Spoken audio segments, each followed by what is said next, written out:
Hi friends, எல்லாரும் எப்படி இருக்கீங்க? நல்லா இருக்கீங்களா? Welcome to Shakti tailoring house. இன்றைக்கி வந்துட்டு ஒரு கை டிசைன் நெட் பேட்டர்னை யூஸ் பண்ணி இந்த நெட் பேட்டர்ன் கையில் கீழே வர்ற மாதிரி உங்களுக்கு அழகான ஸ்டிச்சிங் வீடியோ கட்டிங் பண்ணி இது எப்படி ஸ்டிச்சிங் பண்ணுறது அப்படின்றத நான் உங்களுக்கு சொல்லித்தரேன். பிகினர்ஸ்க்கு புரிகிற மாதிரி சொல்லித்தரேன், கவனமாக பாருங்கள். இந்த டிசைன்லாம் நம்ம தைக்க முடியாது அப்படின்னு யோசிக்கவே வேண்டாம், நீங்கள் ஈஸியாக தைக்கலாம். அதுக்கான மெத்தடு தான் நான் சொல்லித்தர போகிறேன். இதனோட கை நீளம் எவ்வளவு, இவங்களோடது உயரம் பார்த்திங்கன்னா 10.5 இன்ச் 10.25க்கு, அகலம் பார்த்திங்கன்னா 8.5 தான் வரும். அகலம் வந்து இவங்களுக்கு 8.5 இன்ச்சு, சரிங்களா? உயரம் 10.25, அகலம் 8.5,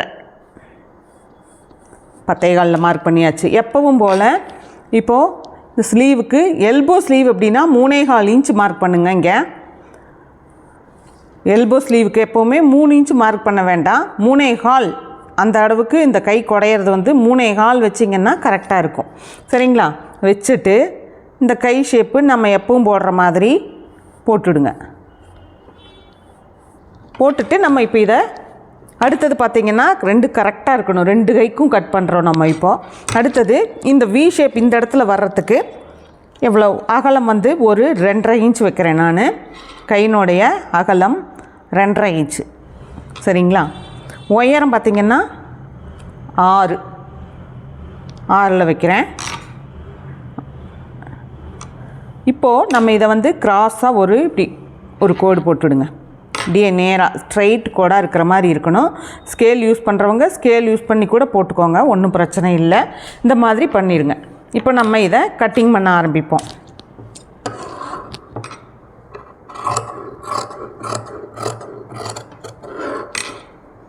இது வரைக்கும் நேராக கொண்டு வந்துடுங்க கையை.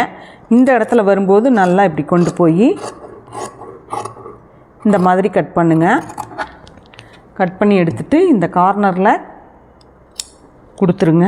அடுத்தது முன்னாடி கை வெட்டுறது வந்து இதை எடுத்துக்கோங்க. இந்த இடத்துல இருந்து கரெக்டாக 1/4 இன்ச்சிலிருந்து ஆரம்பித்து இந்த இடத்துக்கு வரும்போது 1/2 இன்ச் அந்த மாதிரி வரணும். மேலே போக போக மறுபடியும் ஒரு 1/4 இன்ச்சில் வந்து முடிச்சுருங்க.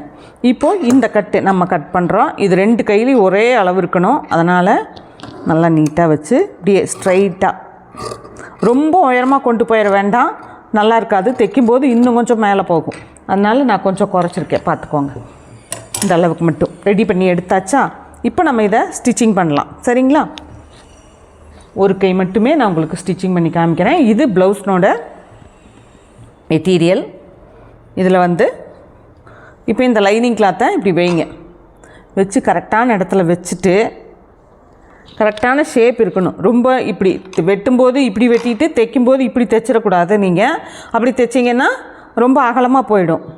வைக்கும்போதும் கரெக்டாக வச்சு தைக்கணும். நீங்கள் எந்த மாதிரி வெட்டியிருக்கீங்களோ அதே மாதிரி உங்களுக்கு செக் பண்ணுறதுக்கு, நம்ம கரெக்டாக வச்சுருக்கிறோமா அப்படின்றத செக் பண்ணுறதுக்கு நீங்கள் இதை வச்சு ஒரு தடவை இப்படி பார்த்தீங்கன்னா உங்களுக்கு சரியாக இருக்கா என்னன்னு தெரிஞ்சிடும். நீங்கள் சென்டரில் ஒரு பின் போட்டுவிடுங்க. புதுசாக தைக்கிறவங்க சென்டரில் ஒரு பின் போட்டுக்கோங்க, அப்போ நகராமல் இருக்கும். இப்போ வந்துட்டு இதனோட மேல் பக்கத்தில் நம்ம இந்த லைனிங் கிளாத்தை வச்சுருக்கோம். வச்சுட்டு இப்போ நம்ம ஸ்டிச்சிங் பண்ண ஆரம்பிக்கலாம். 1/4 இன்ச்சில் இந்த டிஏ இந்த கார்னரை கரெக்டாக கொண்டுட்டு வந்து திருப்புங்க. ஷேப் வரும். அப்போ தான்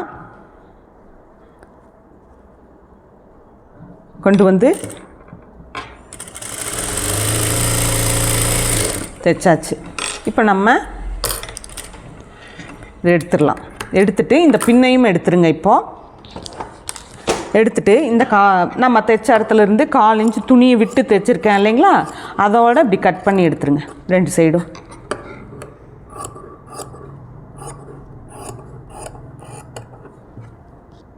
கட் பண்ணி எடுத்துட்டு இந்த கார்னர் இருக்கு இல்லையா, இந்த கார்னரை நல்லா அந்த எட்ஜு வரைக்கும், ரொம்ப துணியும் கிழிஞ்சிடக்கூடாது. இந்த இடத்துல நல்லா ஒரு எட்ஜு வரைக்கும் இப்படி கட் பண்ணி விட்டுட்டு நீங்கள் இதை வந்துட்டு திருப்பிக்கோங்க. உள்ளே திருப்பி ஒரு படிமான தையல் போடலாம். இந்த மாதிரி இப்படி திருப்பி கரெக்டாக வச்சுருங்க. வச்சுட்டு ஒரு படிமான தையல் போட போகிறோம் நம்ம.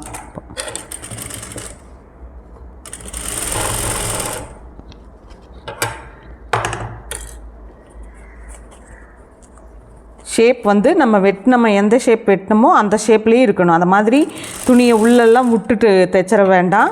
நிறுத்தி நிதானமாக அந்த கார்னர் வரும்போது ஊசியை குத்தி நிறுத்துங்க. இப்படி நிறுத்தி துணி இப்படி திருப்புங்க.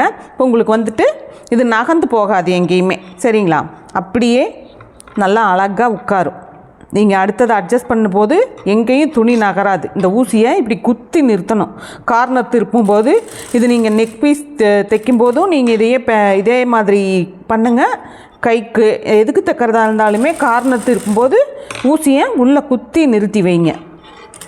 இப்போது நம்ம இப்படியே ஒரு தையல் கரெக்டாக போட்டாச்சு. நகம் இருக்கிறவங்க நகத்தில் நல்லா நீவி விட்டுட்டிங்கன்னு சொன்னால் உங்களுக்கு கொஞ்சம் கூட மாறாது, அப்படியே அழகாக இருக்கும்.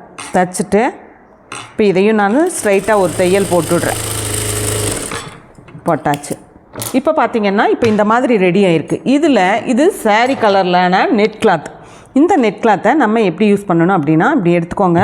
உள்பக்கம் வெளிப்பக்கம் பார்த்துக்கோங்க. பார்த்துட்டு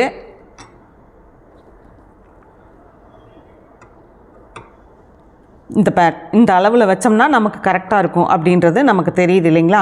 இதை என்ன பண்ணுறீங்க, இதை கீழே வைங்க, இதை மேலே வைங்க. மேலே வச்சு கரெக்டான அகலத்தில் நீங்கள் வந்துட்டு வச்சிடணும். துணியை வச்சு நான் முன்னாடி சொன்ன மாதிரி பின் பண்ணிடுங்க. இதனோட உயரமும் கரெக்டாக இருக்கணும், அகலமும் கரெக்டாக இருக்கணும். இதுக்கான மெட்டீரியல் வந்து அவங்களே சம்டைம்ஸு கேட்குறவங்களே எடுத்துகிட்டு வந்து தர சொல்லுங்க. நீங்களும் வாங்கி வச்சுக்கோங்க. வேறு இந்த மாதிரி ட்ரெஸ்ஸஸ் வந்தால் கூட அதில் மீதியாகிற துணிகளை எடுத்து வச்சிங்கன்னா கூட மேட்சிங் கலர் இருக்கும்போது நீங்கள் ஸ்டிச் பண்ணி கொடுத்துர்லாம். நான் மறுபடியும் அதே மாதிரி ஒரு பின் பண்ணி வைக்கிறேன். நகராமல் இருக்கிறதுக்காக ஒரு பின் பண்ணிடுறேன், சரிங்களா? பின் பண்ணிவிட்டு இப்போ நம்ம இதை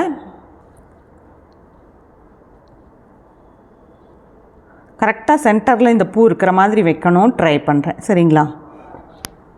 ஓகேவா? இப்போ சென்டரில் இந்த பூ இருக்குது. இப்போ அப்படியே வச்சு நம்ம மறுபடியும் இதையும் ஸ்டிச் பண்ண ஆரம்பிக்கலாம்.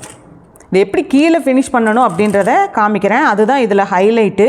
வீடியோவை ஸ்கிப் பண்ணிடாதீங்க. இப்படியே நம்ம தைச்சா போதும் அப்படின்னு நினைக்க வேண்டாம். கீழே ஒரு ஃபினிஷிங் கொடுக்கணும் இல்லையா? அது கரெக்டாக பண்ணணும். அப்போ தான் இது வந்துட்டு நல்லாயிருக்கும், சரிங்களா? இப்போ நான் அதே தையல் மேலேயே இன்னொரு தையல் நல்லா ஸ்ட்ரைட்டாக ஓட்டிகிட்டு வரேன். நெக்ஸ்ட்டு இந்த பக்கம் திருப்பிடுறேன். திருப்பிட்டு துணியை கரெக்டாக வச்சு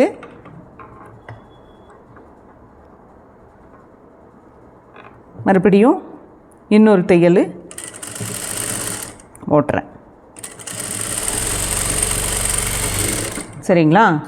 இப்போ வந்துட்டு நமக்கு இதுக்கான வேலை முடிஞ்சிருச்சு. இப்போ நம்ம இந்த கலரில் தான் லைனிங் கிளாத்து நம்ம கீழே மடக்கி கொடுக்க யூஸ் பண்ணணும். இந்த ப்ளவுஸ் கலரில் யூஸ் பண்ணக்கூடாது. இந்த இடத்துல அசிங்கமாக தெரியும், சரிங்களா? ஒரு லைனிங் கிளாத் நான் எடுத்திருக்கேன். ஒரு 1.25 சென்டிமீட்டர் அந்த மாதிரி இருக்குது. 1.25 இன்ச் இருக்குது. நீளம் தேவையான அளவு வச்சு இந்த மாதிரி வச்சு மேலே வச்சு ஃபோல்ட் பண்ணுங்கள். மேலே வச்சு தேய்ங்க ஃபஸ்ட்டு. ரெடியா?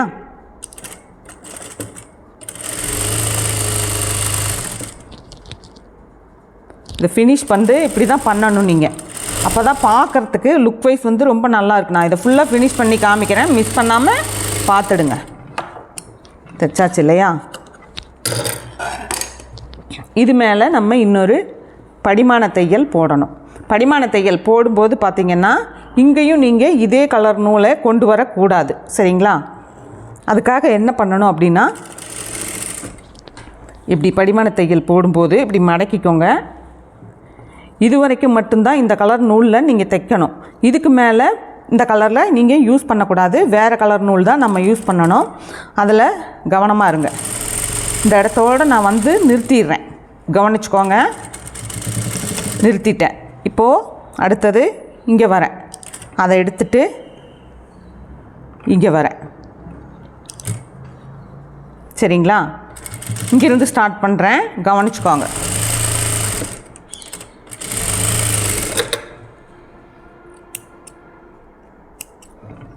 நெக்ஸ்ட்டு இந்த நூல் பிசுறுகளை எல்லாத்தையுமே இப்படி கட் பண்ணி எடுத்துருங்க. அடுத்து நம்ம வயலட் கலர் நூலில் தான் நம்ம மறுபடியும் அந்த இடத்த தைக்கும் போது நம்ம வயலட் கலர் நூலுக்கு போகணும். நீங்கள் அதையும் மறந்துடக்கூடாது. ஒரே நூலில் ரெண்டையும் தைச்சிடவும் கூடாது. சரிங்களா? அதுதான் ரொம்ப இதில் கவனமாக பார்க்கணும். அப்போ தான் இந்த பேட்டர்ன் வந்து பார்க்குறதுக்கு நல்லாயிருக்கும். இப்போது அடுத்தது இந்த கை எங்கே இருக்குது, இங்கே கரெக்டாக வச்சு இந்த மேலே தையல் தான் போட்டலாம். ஹெம்மிங் பண்ணுறவங்களும் பண்ணிக்கலாம். நான் தையல் தான் போட போகிறேன். நீங்கள் ஹெம்மிங் பண்ண விருப்பம் இருக்கிறவங்க ஹெம்மிங் பண்ணிக்கோங்க. இந்த இடத்துல மேலே இதோட நிறுத்திடலாம். மறுபடியும் இங்கே எடுத்துகிட்டு வந்து ஸ்டார்ட் கொடுக்குறேன். இப்போது நம்ம இந்த கனகாம்பர கலரில் நூல் போட்டு ஸ்டிச் பண்ணியாச்சு. இப்போ வந்துட்டு நமக்கு பிங்க் கலரு, இந்த வயலட் கலர் நூல் போடணும். சரிங்களா? ஆல்ரெடி மிஷினில் வயலட் கலர் நூலை நம்ம எடுத்துக்கலாம். சரிங்களா? மிஷினில் வயலட் கலர் நூல் எடுத்து போட்டு பாபின்லேயும் சேம் அதே கலர் யூஸ் பண்ணுங்கள். அப்போ தான் வந்து வித்தியாசம் தெரியாமல் இருக்கும். வேறு கலர் நீங்கள் இதே பிங்க் கலர் போட்டிங்கன்னா எடுப்பாக தெரியும். சரிங்களா? இப்போ நம்ம வந்துட்டு ஃபினிஷ் பண்ணலாம். இந்த வயலட் கலர் நூலை போட்டு ஃபினிஷ் பண்ணலாம்.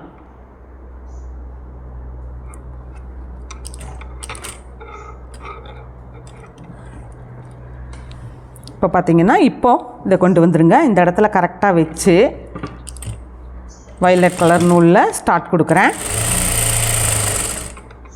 இந்த மாதிரி சின்ன சின்ன சிரமங்களை செய்யாமல் நீங்கள் ஈஸியாக யாரும் இது நூல் மாற்றிட்டு இருக்கிறது அப்படின்னு இல்லாமல் நீங்கள் அப்படியே தைக்கக்கூடாது. அப்படி தைக்கும்போது தான் நம்மளோட ப்ளவுஸ்னோட ஃபினிஷிங் வந்துட்டு நல்லா இல்லாமல் போயிடுறதுக்கு ரீசனே அதுதான். நீங்கள் கரெக்டாக அந்த நூலை மாற்றி கொடுத்தீங்கன்னா பார்க்க ரொம்பவே அழகாக நல்லா இருக்கும். சரிங்களா? இது ஒன்றும் பெரிய விஷயம் கிடையாது. இதை பெருசாக எக்ஸ்பீரியன்ஸ் டெய்லர் தான் தைக்க முடியும் அப்படின்றதும் கிடையாது. ஈஸியாக புதுசாக தைக்கிறவங்களும் கூட நீங்களுமே இதை நல்லா கற்றுக்கலாம். இப்போ பார்த்தீங்கன்னா நூல் எல்லாத்தையும் பிசுறுகளை பூரா கட் பண்ணி எடுத்துருவோம். இப்போ இதனோட ஃபினிஷிங் எப்படி இருக்குது அப்படின்றத நீங்கள் பார்த்து சொல்லுங்கள். நீங்களும் இதே மாதிரி டிசைனில் கை வைக்கிறதா இருந்தால் இந்த வீடியோவை பார்த்து கற்றுக்கிட்டு ஈஸியாக தைச்சு பழகுங்க. வீடியோ பார்த்த எல்லாத்துக்குமே ரொம்ப நன்றி. தேங்க்யூ.